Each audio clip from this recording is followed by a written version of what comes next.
기대해 나에게 주신 하루를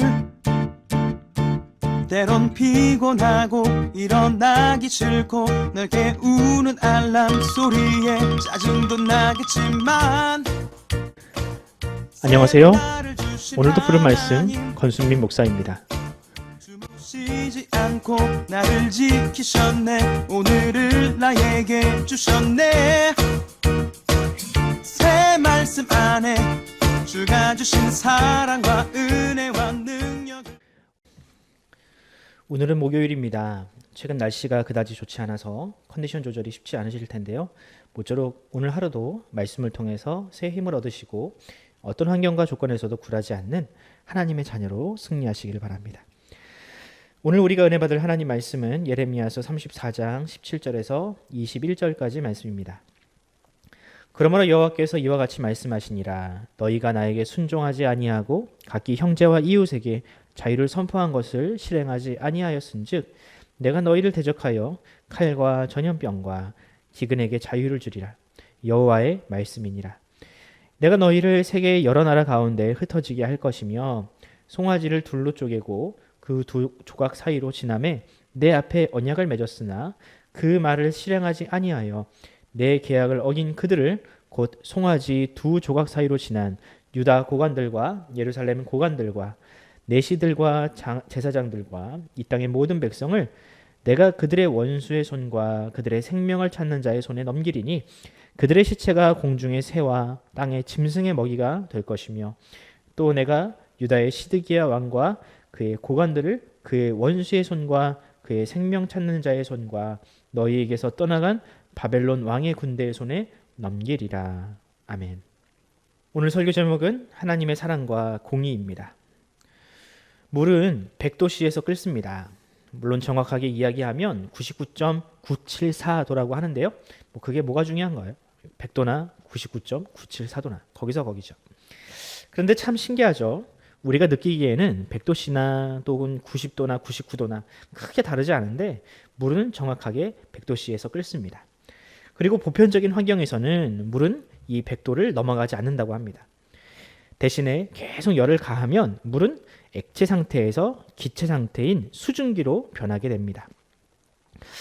뜬금없이 왜 갑자기 과학 수업을 하느냐고요? 저는 이 평범한 현상에서도 매우 심오한 진리가 있다고 생각을 합니다. 마치 물이 이 끓는 점인 100도씨에 도달하면 물이 변하여 수증기가 되듯이 우리 삶에도 그런 임계점이 존재합니다. 인내심이 그런 것 같아요. 평소에는 어떤 상황에도 잘 견디고 참는 사람이 스트레스가 쌓이고 화가 나는 상황이 되면 그런 작은 자극에도 폭발할 때가 있습니다. 그때 주변에서는 당황하기 마련입니다. 아니 무슨 이런 일에 화를 내냐고. 그냥 참고 지나가면 되는 일에 왜 화를 내냐고. 하지만 이미 그 사람은 이전에 있었던 여러 가지 상황으로 인해서 그 인내심의 임계점을 지나버렸기 때문에 화를 낼 수밖에 없었던 것입니다.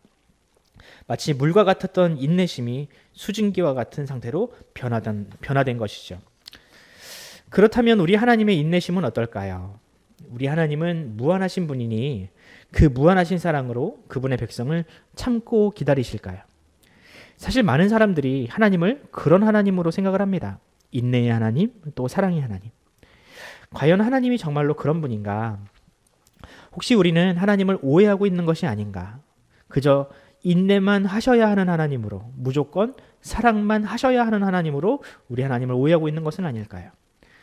오늘 본문은 과연 하나님이 어떤 분이신지를 우리에게 정확하게 알려줍니다. 과연 성경은 하나님을 어떤 분으로 이야기하는지 살펴보도록 합시다. 먼저 오늘 본문의 배경을 살펴보도록 하겠습니다. 오늘 본문은 남유다의 마지막 왕이었던 시드기야가 통치하던 시점을 그 배경으로 합니다. 하나님은 멸망을 눈앞에 둔 남유다를 향하여 긍휼을 거두지 않으시고 예레미야로 하여금 평안을 선포케 하셨습니다. 그 내용이 34장 1절에서 5절까지 등장하는데요. 그 내용을 간추려 보면 이겁니다.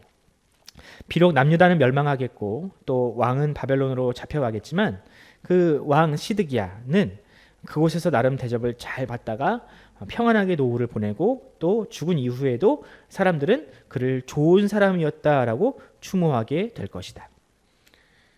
그러니까 그냥 좋은 죽음, 평안한 노후를 맞이하면서 죽을 거라는 거예요. 비록 나라는 멸망했지만. 그러니까 이 말씀은 하나님께서 여전히 그들을 떠나지 않으시겠다, 돌보시겠다, 이런 약속이었습니다. 여러분, 하나님의 인자하심이 얼마나 놀라운가요? 그 멸망과 심판을 받을 만한 그 백성들에게 긍휼을 거두지 않으시는 하나님, 바로 우리가 익히 알고 있는 하나님의 모습입니다. 그런데 문제는 이 이후에 일어납니다. 시드기야는 이 예레미야의 이야기를 듣고 난 이후에 나름 하나님께 감사했는지 한 가지 법령을 선포합니다. 바로 동족, 같은 유대인을 노예로 삼고 있다면 그들을 모두 해방하라는 명령입니다. 사실 이 법은 시드기야가 새로 만든 법이 아닙니다. 이미 하나님께서 과거 모세를 통해서 이스라엘 백성들에게 율법을 주실 때 거의 첫 번째쯤에 나왔던 계명이었습니다. 너희는 너의 형제를 노예로 삼지 말아라. 그런데 그들이 가나안 땅에 정착한 후로 한 번도 이 명령을 제대로 따른 적이 없었다는 사실이죠. 그들은 과부나 고아를 확대했으며 또 빚을 갚지 못하는 사람은 이방인이고 동족이고 할 것 없이 노예로 삼았습니다. 그야말로 율법을 정면으로 거스르는 삶을 살았던 것입니다. 결국 이런 죄악들이 쌓이고 쌓여서 북이스라엘과 남유다는 멸망을 당해야 했습니다. 시드기야는 하나님께 감사한 마음으로 이 율법을 순종하려고 했지만 그 결과는 처참했습니다. 동족을 노예로 부리던 사람들, 소위 돈 많고 높은 지위에 있던 사람들이 처음에는 이 왕의 말을 듣는가 싶더니 이내 마음이 변해서 이 노예들을 다시 다 잡아들인 것입니다. 노예는 내 건데, 자기 소유인데 이 왕이 뭐라고 자기들 재산을 침범하느냐라는 것입니다. 내 건데, 왕이 뭔데, 집가짓기 뭔데, 이런 뜻이죠. 그런데 여러분 생각해 봅시다. 그들이 거역한 것이 과연 왕의 명령인가? 아니면 하나님의 명령인가? 애초에 왕의 명령은 하나님이 주신 율법 그 자체였습니다. 즉 그들은 지금 왕의 명령을 어긴 것이 아니라 하나님의 명령을 정면으로 거스른 것입니다. 물론 그들의 이런 죄악은 어제 오늘 일이 아니었죠. 예전부터 계속 그랬습니다. 하지만 이 하나님을 우습게 하는 그들의 행위로 말미암아 하나님은 더 이상 그들을 인내와 긍휼로 대하지 않으셨습니다. 그들은 하나님의 긍휼 받을 만한 마지막 기회를 놓쳤으며 그들에게 남은 것은 오로지 심판뿐이었습니다. 결과적으로 시드기야를 비롯한 이 남유다의 모든 관리들, 제사장들, 하나님의 뜻에 순종하지 않았던 모든 사람들이 비극적인 결말을 맞이해야만 했습니다. 대표적으로 시드기야는 평안을 약속받았지만 이 하나님을 향한 마음이 변하여서 나중에는 이 자신의 눈앞에서 아들이 죽어가는 모습을 보아야 했고 자신의 눈은 뽑힌 채로 바벨론으로 질질 끌려가야만 했습니다. 사랑하는 성도 여러분, 오늘 본문은 조금 무거운 주제를 다루고 있습니다. 하지만 우리가 반드시 생각해 봐야 할 질문을 던지고 있습니다. 과연 우리는 어떤 하나님을 믿고 있는가? 우리가 믿는 하나님은 그저 사랑받게 할 줄 모르는 바보 같은 하나님인가?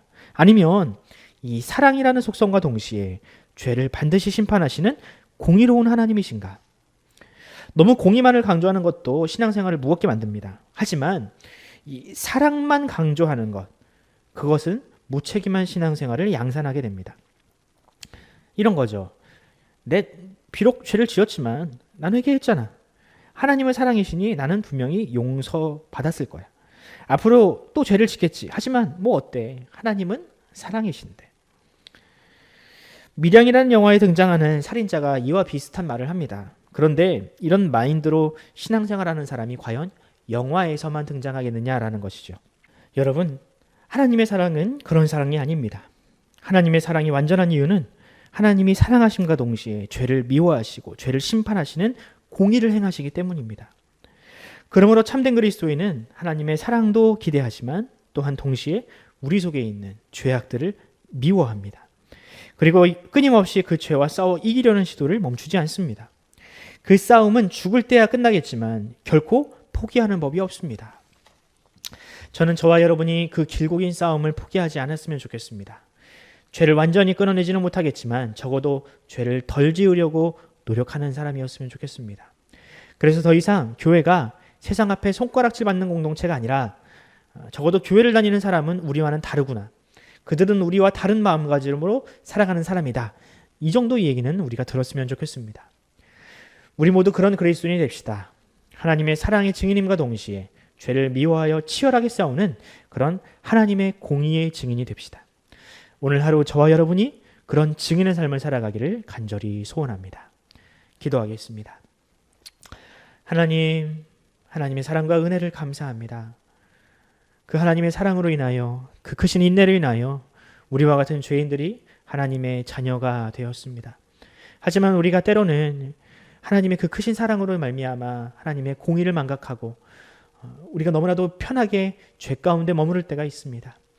하지만 하나님, 우리가 정말로 하나님의 자녀라면 하나님의 사랑뿐만 아니라 공의까지 기대하는 그런 참 그리스도인의 삶을 살아가게 하여 주시옵소서.